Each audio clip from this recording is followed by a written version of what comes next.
j'ai un but qui me dépasse personnellement. C'est que moi, je veux me dépasse entièrement. Ça fait que moi, je suis, en tant que personne, je suis infiniment petit par rapport à la vision que j'ai. Donc, et je me dis, si c'est que vivre pour moi-même, j'ai pas besoin de tous ces mantras-là, ces livres, non, c'est bon. Je fais moi aussi, comme tout le monde, je prends un CDI, j'achète une maison, je fais des enfants, je prends soin de mes enfants, après je prends ma retraite. Si c'est l'avantage d'être en France, c'est ça. C'est que le système est fait pour qu'on puisse vivre de façon décente. Et surtout, tous ceux qui ont fait des études d'ingénierie, on sait qu'au moins jusqu'à la retraite, on peut être pépère. Mais est-ce que la vie que l'on veut, Napoléon Hill le disait, que l'un des objectifs d'un homme, c'est tout faire pour être heureux et accomplir sa vie. Et après, Maslow le disait, que lorsque tu atteins le niveau de contribution, c'est là où tu vis la vie que Dieu t'a offert. Et nous sommes tous sur cette terre en mission. C'est quoi ta mission? Ok, ok, merci Christophe. Une fois de plus, bonjour à tous. Moi, c'est Maury Kaba. Je suis un entrepreneur, comme la plupart de... un entrepreneur dans le domaine de la data. Moi, je suis un expert dans le domaine du big data. Aujourd'hui, je travaille à la Société Générale. Parallèlement à ça, j'ai mes activités de coaching en développement personnel. En fait, moi, je me suis donné pour objectif d'aider la jeunesse guinéenne à changer de mindset. À changer de mindset parce que moi, je crois fermement que le développement de l'Afrique en général et le développement de la Guinée en particulier passera par le développement de chaque jeune. C'est lorsque chaque jeune se développera que nous aurons des exigences face à nos politiques.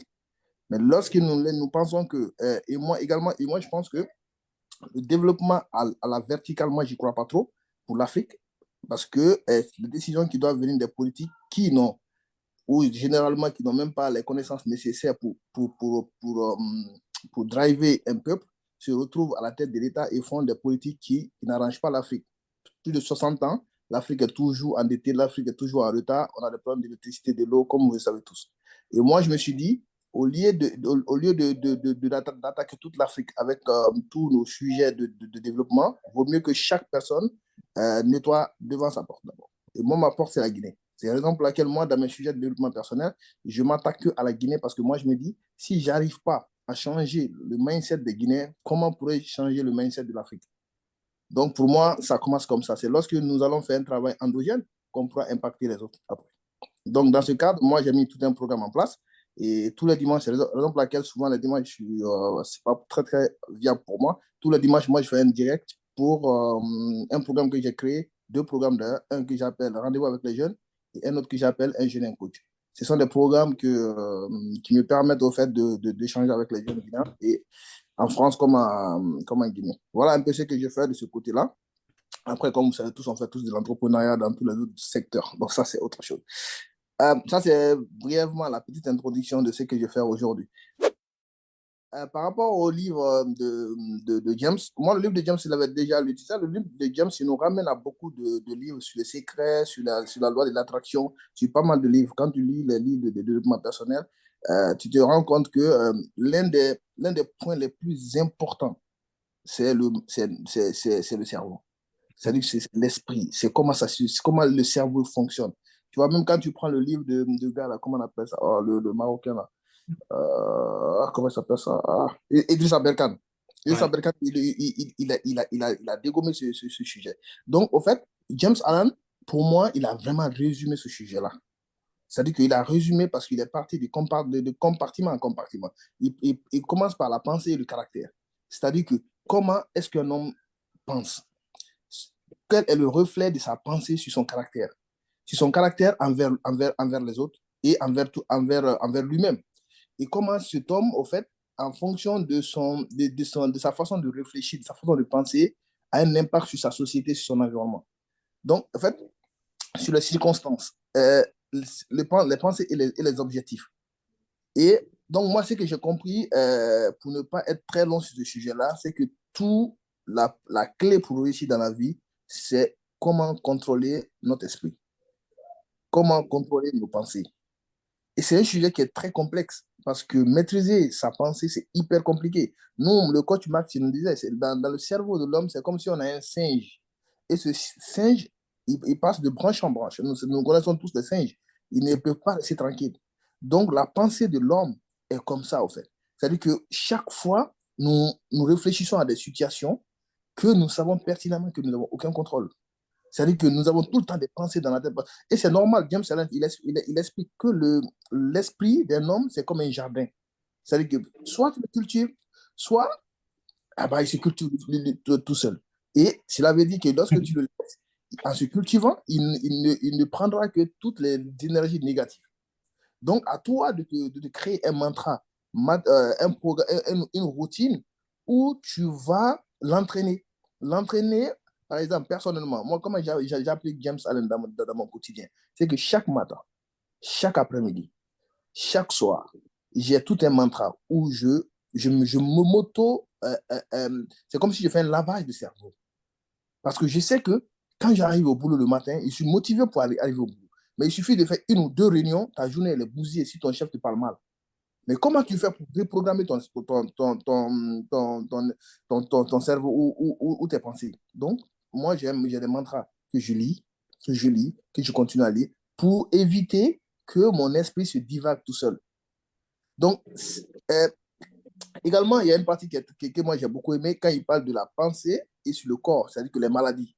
C'est-à-dire que généralement, les gens tombent malades parce qu'ils ont des mauvaises pensées. Et ça, c'est typiquement vrai. Quand nous prenons par exemple le cas de l'Afrique en général, le cas de l'Afrique, les gens ils se plaignent. On n'a pas le courant, on n'a pas l'eau, les politiques font ça. En fait, tout ce que les jeunes Africains se racontent dans la journée est négatif. Et ce qu'il faut savoir, c'est que généralement, quand tu t'allies avec les hommes politiques, tu te rends compte que tout ce qu'ils disent, généralement, est néfaste pour l'homme.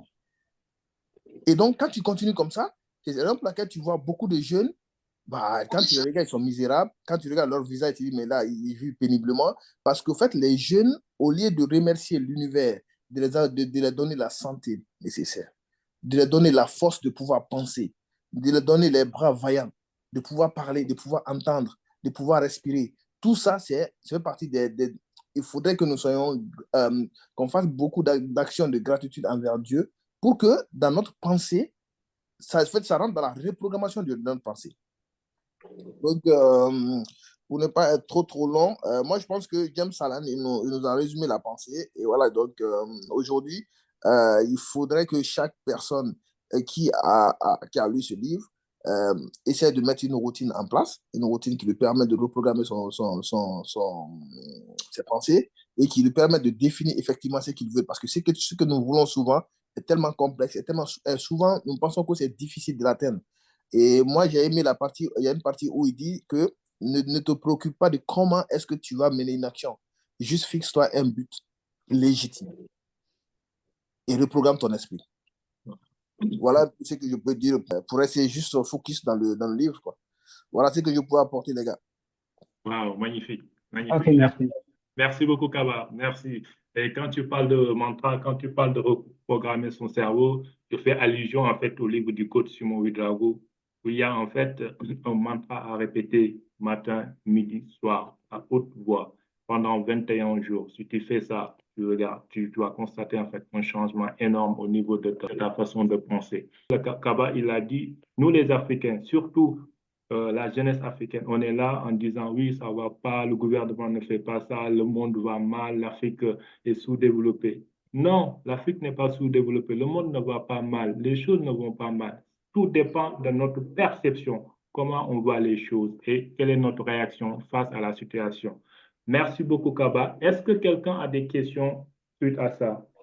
Oui. Oui, Stéphane. Ah, tu nous bombardes là ce soir là des questions. Les invités, n'hésitez pas, hein, si vous avez des questions, levez la main et posez la question. On est en famille, on est entre nous. Donc, alors, Stéphanie, on t'écoute. Oui. Alors, je voudrais remercier Maury Kaba pour son intervention. Voilà, j'ai pris Merci. des notes. Merci beaucoup. Et ça me permet de rebondir sur quelque chose que tu as dit. Tu as parlé de routine, Oui, qu'il faut mettre une routine en place pour pouvoir tous les jours se préparer à la journée qui nous attend. Mais j'ai envie de dire que c'est facile en fait de mettre une routine en place, mais là où les choses pourront se corser, c'est de la maintenir, cette routine. Donc, est-ce que tu peux nous dire C'est une très, très bonne question. Hein. En fait, l'un des secrets des milliardaires ou des entrepreneurs qui réussissent, c'est l'autodiscipline. C'est Oui, hyper difficile. Et justement, l'autodiscipline, d'ailleurs, même ce sera notre prochain livre. Le livre Voilà, qu'on va lire le mois prochain, c'est Le pouvoir de l'autodiscipline. c'est Donc, hyper difficile. Hyper, hyper difficile. Moi, personnellement, en dehors même de la routine, moi, je pense que moi, je le fais à chaque temps libre. À chaque moment où moi, je suis libre, je suis avec personne, j'évite de trop causer avec mes pensées. Parce que tu sais, moi, je vis entre deux pays. Et j'ai deux problématiques très différentes. Et moi, j'ai des challenges personnels que seul moi peux comprendre. J'ai... Donc, qu'est-ce qui fait que j'arrive à le maintenir? C'est parce que j'ai un objectif, j'ai un but qui me dépasse personnellement.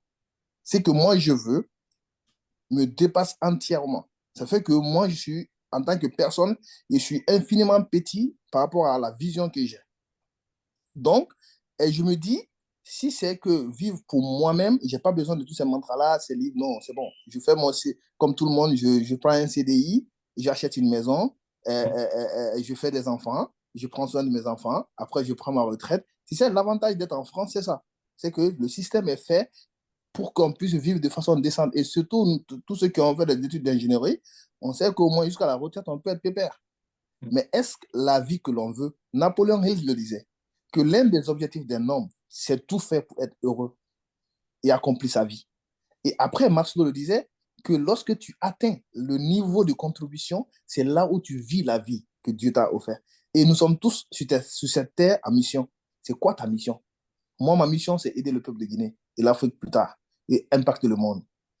Donc, pour ça, je me dois, même si je n'aime pas, je me dois de faire ce mantra parce que face à la négativité des réseaux sociaux, face à la négativité des gens, face à la difficulté des projets, je suis obligé de rester persévérant. Et mais dans cette persévérance, j'accepte un pilier très important de la spiritualité qui est la patience. Je sais que ce que je veux, je ne l'aurai pas peut-être immédiatement. Peut-être que ça va prendre 10 ans, peut-être 20 ans, peut-être toute une vie.